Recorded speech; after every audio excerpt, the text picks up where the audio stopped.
క్రీడాకారులకు అవసరమైన మౌలిక సదుపాయాల కల్పనకు రాజ్యసభ సభ్యుడు సానా సతీష్ బాబు ఫౌండేషన్ ఎప్పుడు ముందుంటుందని ఫౌండేషన్ చైర్మన్ తలాటం హరీష్ తెలిపారు. కాకినాడ జిల్లా క్రీడా మైదానంలో లాంగ్ జంప్ చేసే క్రీడాకారులకు లాంగ్ జంప్ కోర్టులో ఇసుక మొత్తం పోవడంతో క్రీడాకారులకు దెబ్బలు తగలడం వాళ్ళ కోచ్ రమణ సానా సతీష్ బాబు ఫౌండేషన్ చైర్మన్ తలాటం హరీష్ ని సంప్రదించగా సుమారు 1000 మందికి పైగా ఉత్తరాంధ్ర కోస్తా జిల్లాల నుండి అభ్యర్థులు కానిస్టేబుల్ ఎస్ఐ పోటీ పరీక్షలకు లాంగ్ జంప్ కి సాధన చేసేందుకు కాకినాడకు వస్తున్నారు.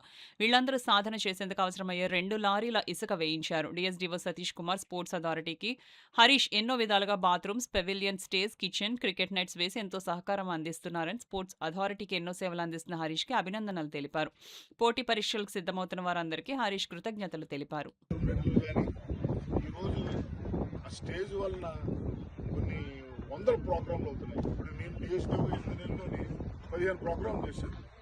మొన్న ప్రోగ్రామ్కి చెమట పడుతుంటే టక్మని స్పందించి 24 గంటలు అవ్వలేదండి, 2 ఫ్యాన్లు, లైట్లు అన్నీ తిరుగుతుంటే వేయించారు. నిజంగా సార్ ఇలాగే మీ యొక్క స్పోర్ట్స్ మ్యాన్ స్పిరిట్కి నేను 30 సంవత్సరాల నుంచి వస్తున్నాను. గొప్ప వ్యక్తి నాకు తోడుగా ఉన్నానని నేను చాలా